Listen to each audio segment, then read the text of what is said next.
Berjuang membela agama, mati. Mengkhianati dan menjual agama, mati. Berani mati, mati. Takut mati.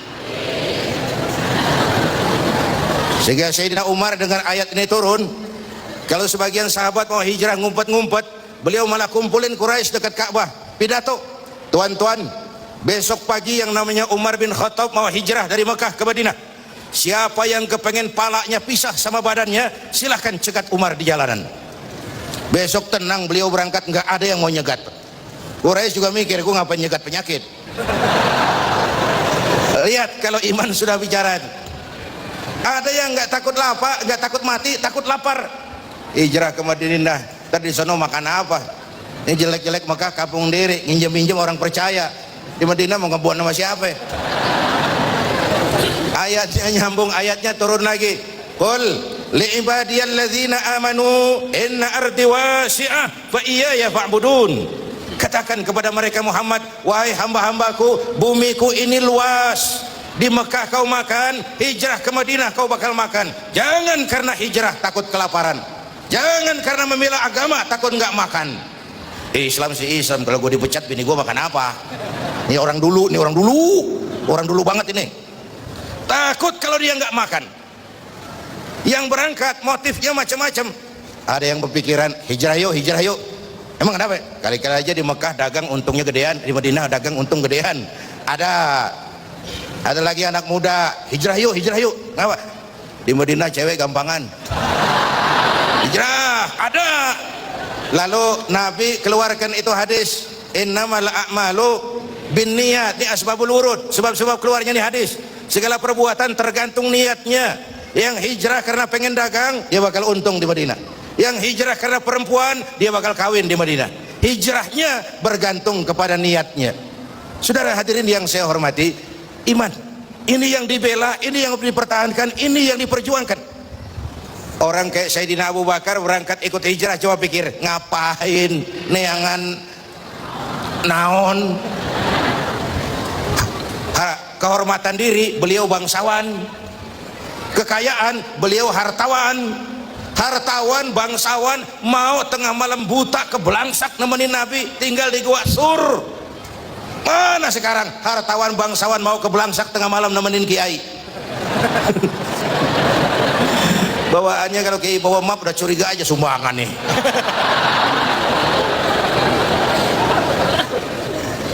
Semangat ini yang perlu kita angkat ke permukaan. Kerelaan berkorban, kemauan untuk berbuat karena panggilan iman. Kalau iman sudah bicara, kebahagiaan batin yang muncul. Kalau batin bahagia, penderitaan badan nggak berasa. Itu semangat hijrah. Coba tanya orang pulang haji, ada yang kapok nggak? Nggak ada. Bang Haji bagaimana di Mekah? Taubat Pak, nggak lagi-lagi saya. Belum pernah. Malah waktu tawaf wada mengucapkan selamat tinggal ke Ka'bah, mau balik ke kampung halaman, air mata berlinang. Ya Allah, kapan saya bisa balik ke sini lagi? Pulang aja belum, udah mikirin balik. Apa yang dirasakan? Kebahagiaan hati. Kalau hati bahagia, penderitaan badan nggak terasa. Itulah hijrah. Semuanya terasa ringan. Ini yang pertama, semangat hijrah. Yang kedua, hijrah itu apa? Yang kedua, hijrah ini perjalanan membangun ukhuwah. Orang-orang Makkah yang ke Madinah disebut muhajirin. Orang Madinah yang menyambut kedatangan orang Makkah dinamakan Ansor. Bagaimana sikap orang Madinah menyambut kedatangan orang Makkah? Apa pakai tolak pinggang? Orang Makkah, kamu kesini pendatang ya, jangan macam-macam di sini, tak celurit sampean. Apa begitu? Enggak tuh. Masing-masing pada nyari saudara. Masing-masing nyari teman. Saudaraku dari Madinah, dari Mekah, selamat datang di Madinah. Jangan takut terlantar di sini. Rumah saya kamarnya 4, ente pakai 2, saya 2. Nyari saudara. Datang yang lain, saudaraku dari Mekah, selamat datang di Madinah. Jangan takut lapar di sini. Kambing saya 4, ente pakai 2, saya 2. Nyari saudara. Datang lagi yang lain, saudaraku, semua cari saudara. Apa jawab orang Mekah? Terima kasih saudaraku, kami akan lebih senang kalau ditunjukkan kemana jalan ke pasar, agar kami bisa berusaha dan hidup nggak jadi beban bagi yang lain. Yang satu mati-matian mau nolong, yang satu berusaha agar hidupnya nggak jadi beban bagi yang lain. Cakep nggak hijrah? Cakep nggak? Nah, yang lebih cakep lagi, contoh lagi, waktu turun perintah hijrah, Nabi kita pidato, saudara-saudara, saya ya Rasul, perintah hijrah sudah turun. Lalu bagaimana ya Rasul? Berangkat kamu duluan ke Madinah. Tuhan, kapan ya Rasul? Belakangan. Kenapa belakangan? Enakan bareng. Kalian harus tahu, yang dicari saya, yang diancam mau dibunuh saya, target nomor 1 saya. Kalau kita hijrah bareng-bareng, kita bakal dikejar-kejar terus.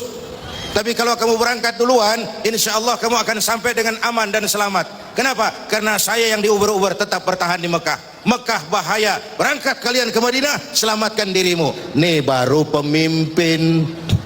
Enggak mentang-mentang turun perintah hijrah terus ngepak koper, udah ya gue duluan ya, jaga diri masing-masing ya.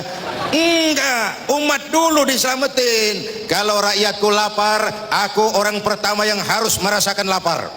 Kalau rakyatku kenyang, biar aku orang terakhir yang merasakan kenyang. Itu pemimpin. Kita rindu pemimpin-pemimpin seperti yang dicontohkan oleh baginda Rasulullah sallallahu alaihi wasallam. Dari dunia sampai akhirat beliau cinta kita. Dari dunia sampai akhirat beliau belain kita. Umumnya kan orang kalau menjadi pemimpin zaman sekarang kan kampanye. Ya, mau jadi wali kota kampanye, mau jadi bupati kampanye, mau jadi gubernur kampanye, mau jadi anggota DPR kampanye. Umumnya kan kalau kampanye mah lagunya merdu-merdu. Ya, lagunya merdu, cerita soal pendidikan gratis, soal mudahnya pengobatan, soal lapangan kerja. Udah jadi mah. Yaitu kalau baru-baru mah rajin baca ayat kursi, dapat kursi lupa ayatnya kan, dapat kursi lupa sama ayat. Saudara-saudara, karena hijrah membangun ukhuwah, ayo jaga kesatuan, persatuan, kerukunan dan kekompakan. Amin. Karena hijrah mempertemukan Ansar dan Muhajirin. Unzur kaifa akhar rasulu bainal muhajirin wal ansar. Bagaimana Rasul mempertemukan, mempersaudarakan Ansar dan Muhajirin. Dilepaskan manusia dari ras diskriminasi, dilepaskan manusia dari ikatan darah dan diikat dengan nilai-nilai akidah. Hadirin yang saya cintai, ini sudah rangkuman. Pertama, intan paling mahal, mutiara paling berharga adalah iman. Jaga baik-baik, wariskan kepada anak-anak kita. Biarin zaman berubah, akidah jangan goyah. Boleh masa berganti, keyakinan jangan mati. Karena iman kita hidup, untuk iman kita berjuang, dalam iman kita ingin kembali menghadap Allah Subhanahu. Satu. Yang kedua, kalau kita mau menang, kita harus kuat. Kalau kita mau kuat, kita harus bersatu. Untuk bisa bersatu, hidupkan semangat silaturahmi. Itu intisari ringkasan dari almarhum Panglima Besar Sudirman. Tidak ada kemenangan kalau tidak ada kekuatan. Tidak ada kekuatan kalau tidak ada kesatuan dan persatuan. Tidak mungkin terwujud kesatuan dan persatuan tanpa adanya semangat silaturahmi. Maka menghadapi kesulitan-kesulitan besar sebagai bangsa, kata kuncinya adalah kesatuan, persatuan, kerukunan dan kekompakan. Sebagaimana hijrah sudah mempersatukan Mekah dengan Madinah, mempertemukan Ansor dengan Muhajirin. Waktu kita hijrah dari penjajahan kepada zaman kemerdekaan, kita juga sudah kontrak. Kita ini mau bersatu nusa, satu bangsa, satu bahasa. Itu harus kita jaga baik-baik. Yang ketiga, di bulan Muharram ini ada amalan-amalan yang sangat dianjurkan. Pertama, memperbanyak istighfar. Memperbanyak istighfar.